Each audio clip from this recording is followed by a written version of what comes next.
प्रगति ने हमारे शरीर को 5 तत्वों से बनाया, लेकिन कलयुग के इंसानों ने उसमें एक तत्व और जोड़ दिया, और वो है पैसा। बेशक पैसों से कुछ चीजें नहीं खरीदी जा सकती, लेकिन पैसों से बहुत कुछ खरीदा जा सकता है। एक संत प्रवचन दे रहे थे कि पैसों के पीछे मत भागो, ये माया का दलदल है, और इस माया के दलदल में जो फंस गया तो वो पूरी जिंदगी दुखी रहता है। और वहां बैठे सभी लोग इसी बात पर तालियां बजा रहे थे।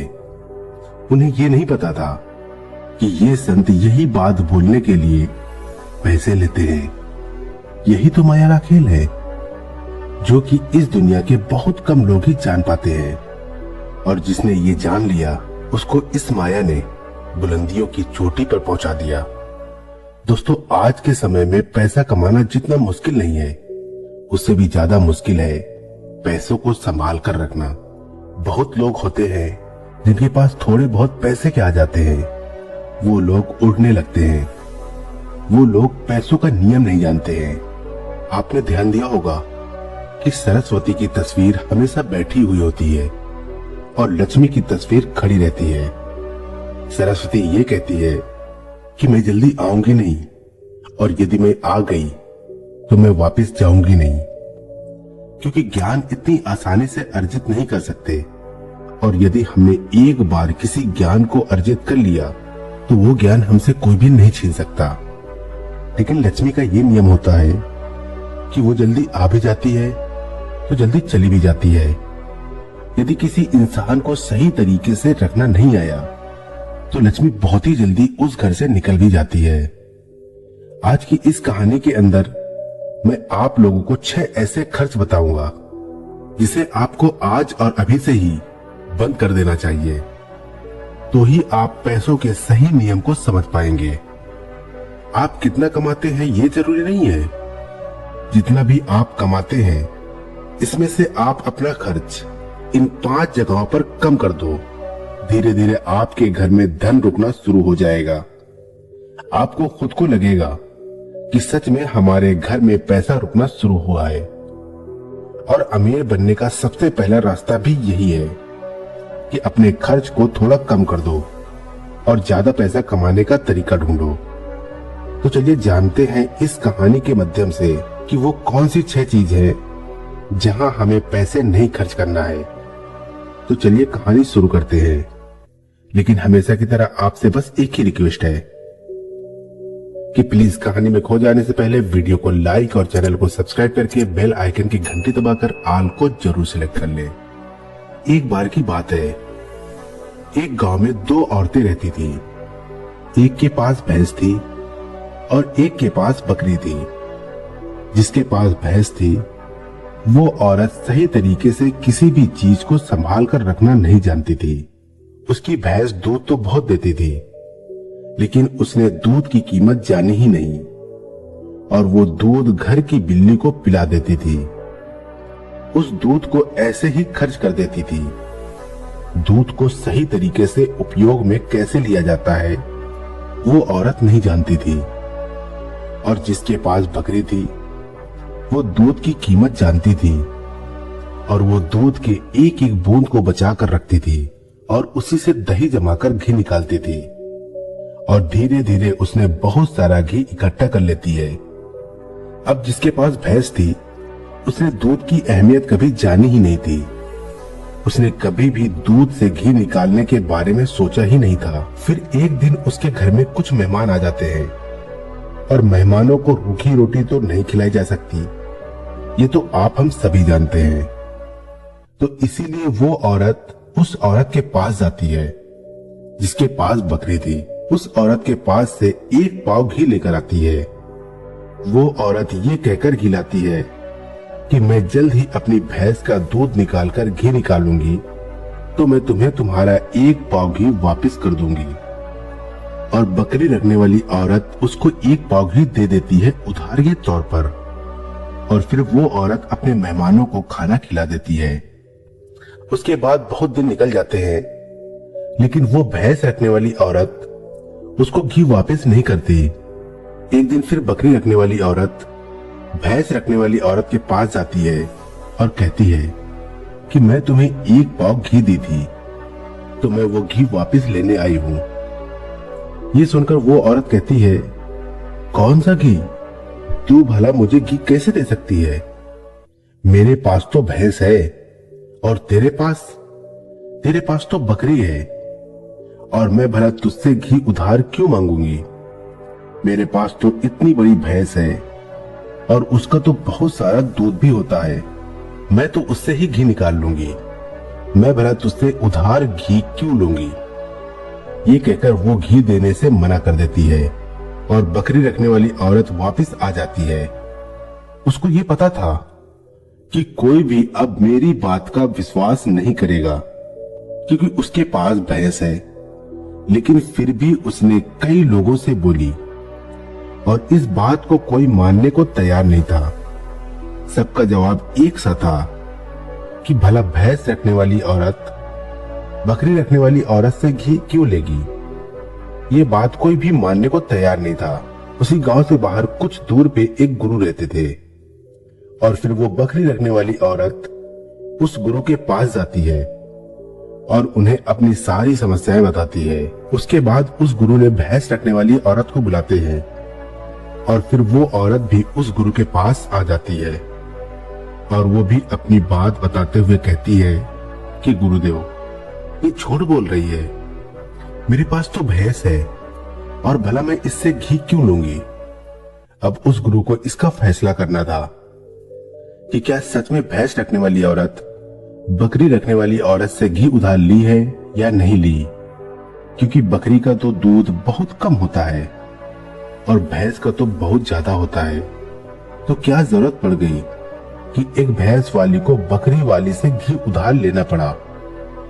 अब गुरु बहुत देर तक सोचते रहे, और उसके बाद दोनों औरतों को अपने पास बुलाकर एक एक लोटा पानी देते हुए कहते हैं कि ये पानी लेकर जाओ, और दोनों ही अच्छे से हाथ पैर धोकर आओ। अब एक लोटा पानी को देखकर भैंस रखने वाली औरत कहती है कि गुरुदेव, सिर्फ एक लोटा पानी से हाथ पैर कैसे धो पाऊंगी?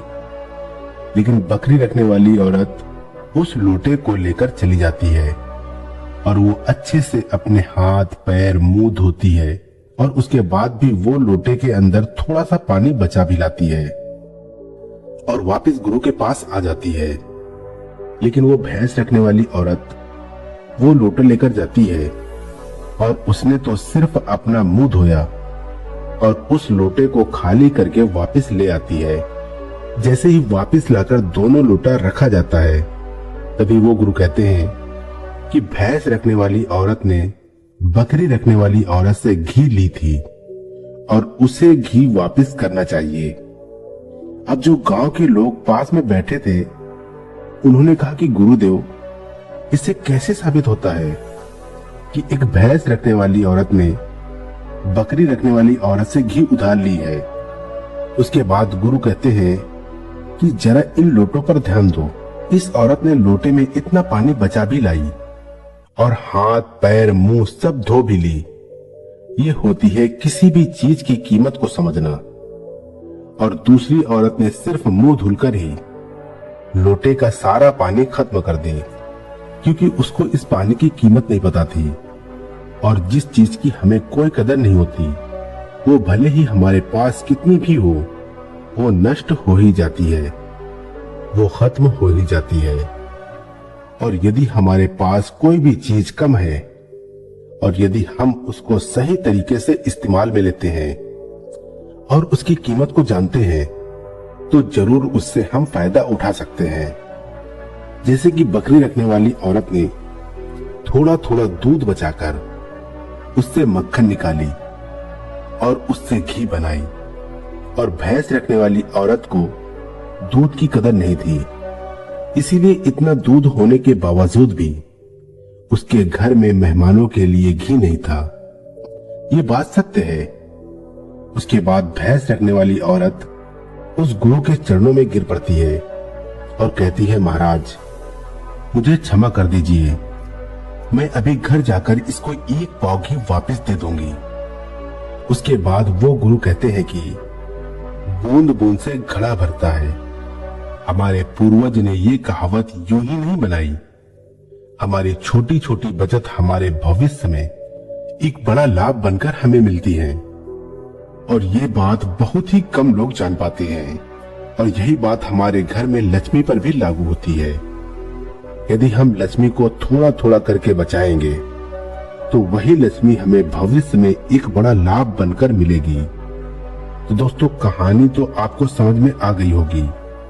तो आइए अब जानते हैं वो 6 खर्चों के बारे में जो हमें आज से ही बंद कर देनी चाहिए। सबसे पहला खर्च है दिखावे का खर्च। आपके पड़ोस में किसी ने बड़ी कार ले ली तो अब आपके मन में जलन होने लगी है कि मुझे भी जल्द ही कार लेनी है, और यही दिखावे का खर्च आपको पूरी उम्र गरीब बना के रखता है। दोस्तों, हम में से ऐसे बहुत से लोग होते हैं जो सिर्फ दिखावे के चक्कर में ही बहुत सा ऐसा सामान उठा लाते हैं जिससे कि दूसरों के सामने सिर्फ अपना रुतबा बढ़ाने के लिए गाड़ी ले लेना, महंगे जेवर ले लेना, महंगे मोबाइल ले लेना, या फिर कोई ऐसी महंगी चीज खरीद लेना जिसकी हमें हमारी जिंदगी में कोई जरूरत भी नहीं होती। और जब उन्हें कोई समझाता है तो वो कहते हैं हम किसी से कम है क्या। वो लोग ये नहीं समझते कि इससे हमारा सिर्फ नुकसान होता है, ना कि कुछ फायदा। यदि आपको सच में अमीरी के रास्ते पर चलना है तो ये सारे खर्च सबसे पहले आपको बंद करना होगा और वही पैसा कहीं इन्वेस्ट करना सीखना होगा। मैं ये नहीं कहता कि आप अपने शौक ना पूरे करें। मेरे कहने का मतलब ये है कि जिस चीज की आपको जरूरत है बस आप वही लो। किसी को देखकर कोई सामान बिल्कुल ना लो। दूसरी बात है स्कीमों से दूर रहना। अपने सामान की बिक्री बढ़ाने के लिए अलग अलग ब्रांड की जो कंपनियां होती हैं वो लुभाने की स्कीम लाती हैं, लेकिन ये उनकी मार्केटिंग करने की रणनीति होती है जो हम लोग समझ नहीं पाते। और बहुत सारे लोग अलग अलग स्कीम के चक्कर में आकर वो चीज भी खरीद लेते हैं जिसकी उन्हें बिल्कुल जरूरत भी नहीं होती। यदि हम मार्केट में जाते हैं और हमें पता चलता है कि 50% के डिस्काउंट के अंदर घड़ी मिल रही है, बल्कि हमारे पास तो 2-4 घड़ी घर में पड़ी हुई है, लेकिन फिर भी हम उस घड़ी को खरीद लाते हैं। हम लोग ये नहीं समझते कि ये सब मार्केटिंग करने की रणनीति होती है। इससे हमें फायदा नहीं होता बल्कि कंपनी को ही फायदा होता है। इसीलिए ऐसे शौक कभी ना पालें, क्योंकि यही गरीब होने का सबसे बड़ा कारण होता है। क्योंकि जिस चीज की हमें जरूरत भी नहीं है और उसी चीज में हम लक्ष्मी को खर्च कर देंगे तो उससे हमारे घर की लक्ष्मी नाराज हो जाती है और फिर धीरे धीरे हमारे घर से निकलने लगती है। तीसरा खर्च है कर्ज। आज के समय में ज्यादातर लोग कर्ज लेकर बड़े बड़े चीज खरीद लेते हैं, जैसे कि गाड़ी, बंगला, मोबाइल, और फिर उसका पैसा भरते रहते हैं। जैसे कि आजकल हम लोग क्रेडिट कार्ड का इस्तेमाल करते हैं। क्रेडिट कार्ड हमें पैसे खर्च करने के लिए कहता है। जो पैसे हमारे पास हैं या फिर जो पैसे हमारे पास आने वाले हैं और उस पैसे को हम खर्च कर देते हैं। तो जरा सोचिए कि हम अमीर कैसे बन पाएंगे। जो पैसे हमारे पास आए ही नहीं उस पैसे को भी हम खर्च कर देते हैं और हम अमीर बनने के बारे में सोचते हैं, अमीर बनने की वीडियो देखते हैं, लेकिन उन बातों का पालन पूर्ण नहीं करते। और बहुत लोग तो ऐसे भी होते हैं जो लोन लेकर जमीन खरीद लेते हैं और ये सोचते हैं कि जब हमें इससे फायदा होगा तो हम लोन वापस कर देंगे। लेकिन वो लोग ये नहीं समझते कि जितना हमें इसमें फायदा होगा उससे ज्यादा तो हमें लोन का ब्याज भरना पड़ जाएगा। तो दोस्तों, ऐसे काम कभी नहीं करना।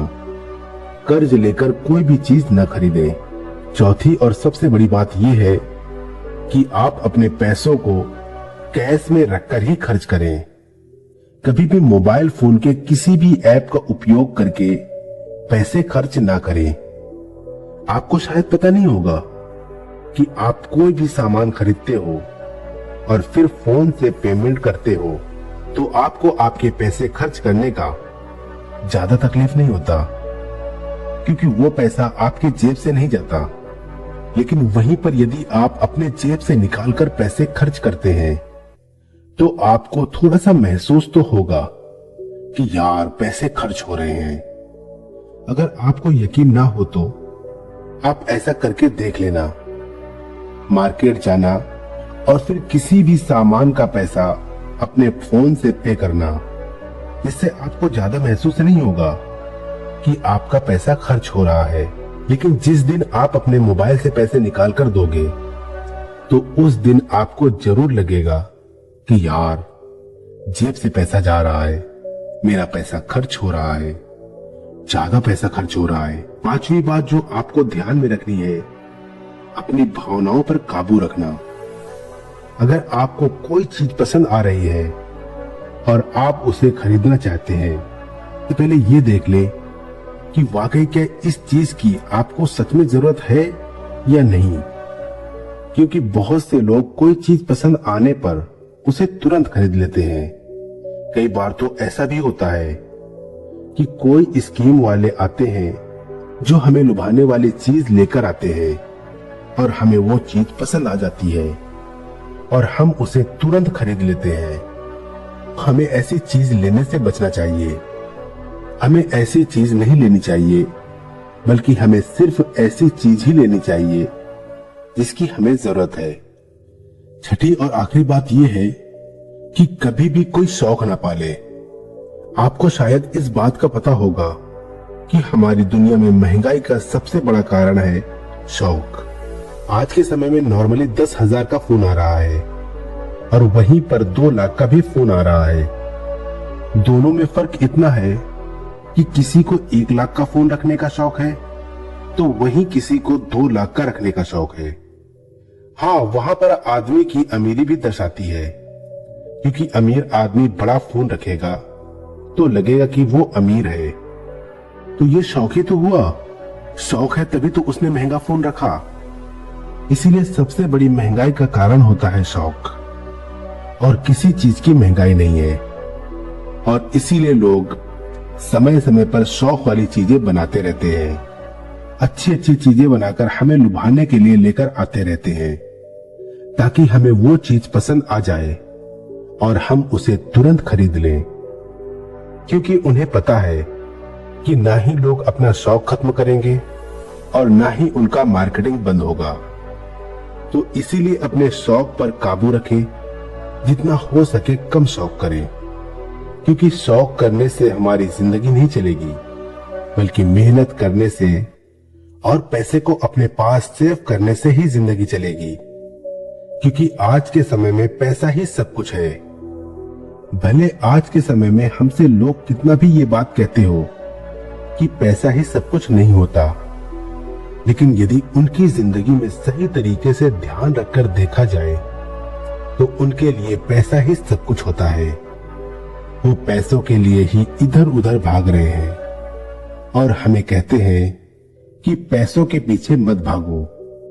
तो दोस्तों, इस वीडियो में कुछ फजूल खर्च बताने की कोशिश की है हमने, ताकि उन खर्चों को आपको कंट्रोल करना चाहिए, ताकि आपके पास पैसे बचे और जरूरत के समय वो पैसा आपके काम आ सके।